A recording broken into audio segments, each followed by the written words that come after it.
I am on my way home from Georgian. Decent day. Obviously, you guys saw Ty went on, raced poorly. This is 2 weeks in a row now. We've scoped her and she flipped her pallet. I'm not really sure. I think this is more of a compounding issue. The week I drove her, there was a little bit of mucus, a little bit of redness on her pallet, and maybe it didn't clean up and clear up as well as we thought it would and as easily as we thought it would. And then Dave Palone raced her. She got revved up hot, and flipped it again. Looked at it as a separate issue when really we should have looked at it as a compounding issue and been as aggressive as we could. Now, Tim was aggressive. We did Baycox her, which is generally what you do when a horse flips their pallet easily. It was injected, it was treated, but at the same time, were we as aggressive with it as we could have been? I don't know. Well, clearly, I would like to say no, to be honest. And maybe we were, but at the same token, it's not like we set out this aggressive plan to treat her. This is a filly that never really had a problem doing that before. Is it the heat? Is it a million different things? I don't know. Now, somebody asked a great question and said, well, Anthony, is this something that's going to get worse? Is this something that needs an operation? No, it's not that. It would be, as I said, I want to believe that this is an issue that is compounded. Much like if you sprained your knee and just said, I'm just gonna pretend it's not sprained and not put a brace on it, not ice it, and just walk it off and keep walking. It's never gonna get better like that, right? You're gonna do yourself more harm than good. You need to stop and be aggressive with it and clean it up, especially when you're dealing with the soft tissue in the throat area. It's very, very important with a horse, a racehorse. So I had spoke to Scotty on the way back, told him that the filly did scope and did flip her pallet. He said, Anthony, I never tightened the line. I said, I'm not saying you did it, I'm just saying it's done. So 2 paths I gave to Scott when I talked to him. I said, I only see 2 paths, and I'll explain why there's not a third. I would say you can either race her in the Stallion Series, but to do so, I need to preface that by saying you need to have your vet look at the filly and put forth a plan, and I would reiterate an aggressive plan to clean this area up and keep it comfortable heading into her next race. I don't think there's any reason to race her in the Sire Stakes again. None whatsoever. So I would aim for the Stallion Series or just send her home. One or the other. Your vet looks at her and says, she should be fine. That's not that bad. Just send her home. I'm not going to watch her get beat in the Stallion Series.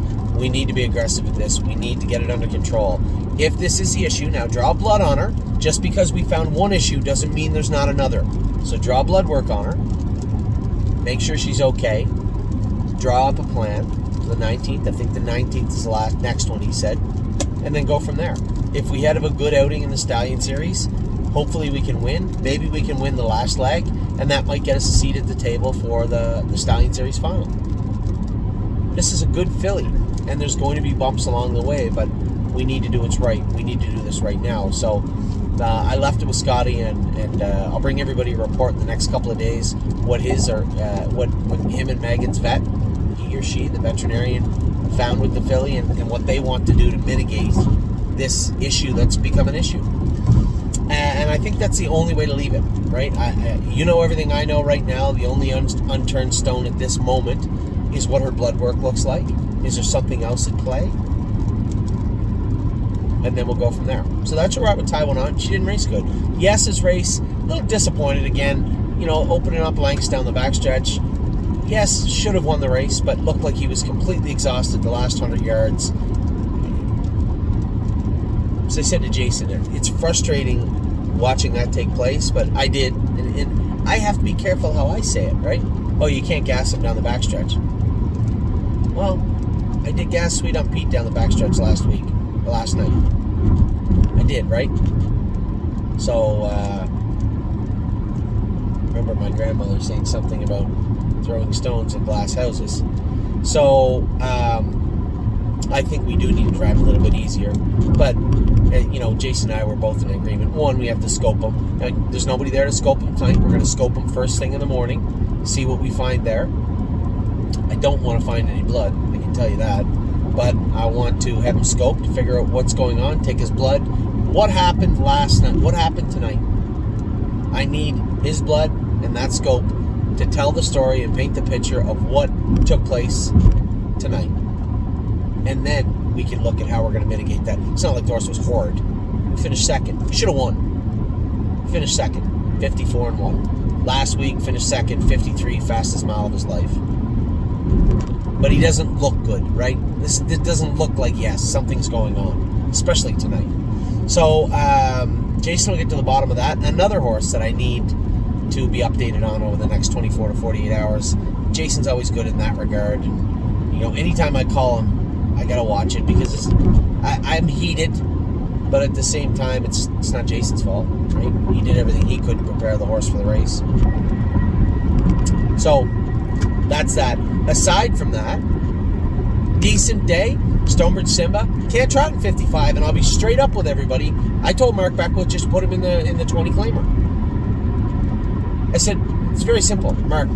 He can't do in the class he's in today. Am I wrong in assuming that? He said no. So you draw the inside, you might suck along and get a 4 or 3, but no. I said, can he win the class below it if he draws inside? Is there a condition claimer? Yeah, 20. Can he win that? Yes. That's where you should go. He said, well, he'll be the favorite, he should win, and he might be claimed. I said, well, if you can find me or tell me where we can race him in a non-claimer, where he should win next week, now would be the time to bring that forward. And I said, before you answer that, I'm going to make it as simple as I can. If you own Stonebridge Simba, where would he be next week? He said, without a doubt, he'd be in the 20 claimer. There you go. You just answered your own question. So Stonebridge Simba will be in the optional 20 claimer. He may be claimed next week. And this may be it. At least this chapter. Been a long book so far. But Stonebridge Simba is headed into the optional 20 claimer next week at Saratoga. That's that. Now, High Gear No Fear made a break. He said he got pacey in the first turn. He did that leaving the gate on Ronnie Wren when he made the break on him, one of the 2 breaks. I said it's probably a flat half-mile track thing. His feet hurt him. Surface change, he goes, yeah, the track was hard today. You can put flip-flops on him, but it may drag him up into his elbows. You might have to put those elbow boots back on him. I said, listen, Mark, the horse isn't a hard horse to race. Just be sure when you race him next time that you're confident he'll be fine. That's all. You've driven enough horses, you've trained enough horses, and you know the racetrack in Saratoga. I'm 100% confident that you can find the solution to this math problem. So, High Gear No Fear made a break today. I'm sure he won't make a break next week, and he'll be back on the right track after his next start. So that's the so-sos of today. Stonebridge Simba, can't ask him to do much more than that. They went 55-1 at Saratoga. That's that. Need to find a better class for him. There is a class. He may be claimed, but that's racing. Yes, race good. Second at 54-1. Really, I don't mean to sound greedy or arrogant or rude. I wasn't happy with his performance. I don't like when you open up 7 lengths and get beat to begin with, but that happens. But 30-1 in the end of it, and with a class of horses you should have won, that's not yes. So it's pretty simple. If that's not our horse, what happened? Jason's on it. He's already spoke to the veterinarian. Horse will be scoped in the morning. Blood work will be done tomorrow. Between the scope and the blood work, I'm confident we'll have an answer as to what happened tonight. And then tie one on. We know at least part of the problem from tonight. Let's check the blood work just to make sure. And then Scotty and Megan will have to formulate a plan with their veterinarian so that this doesn't happen next time. How do we ensure that? What does that plan look like? So Scotty and Megan are both on top of that, so that's good. We're 0 for 2's in. He said we're 0 for 2. Train good is good. Popped a little quarter crack, but everything is good now. He should be fine. I was happy there.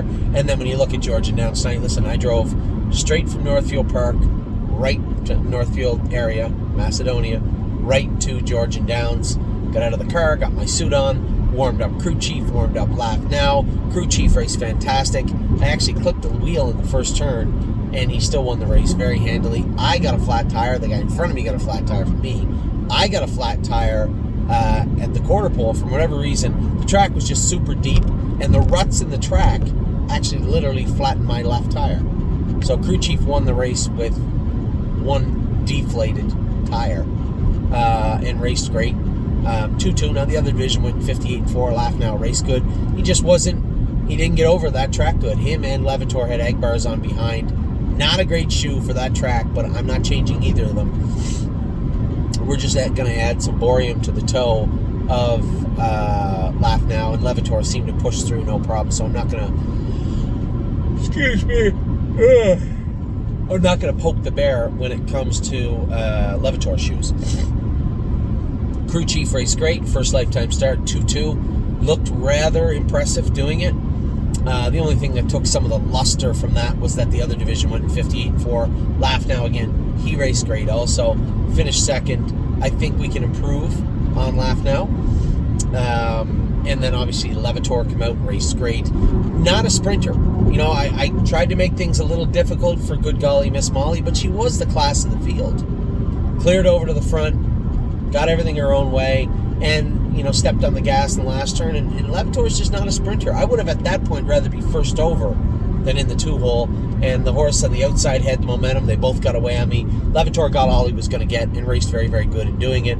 And then in the last race, Mark Campbell's colt, Southwind Arturo, raced great, closing hard on the end of it. Really, really happy with what I saw from that colt tonight also. So a great night in Georgian. I personally had 6 drives, a win, 3 seconds and 2/3. Pretty hard to scoff at that.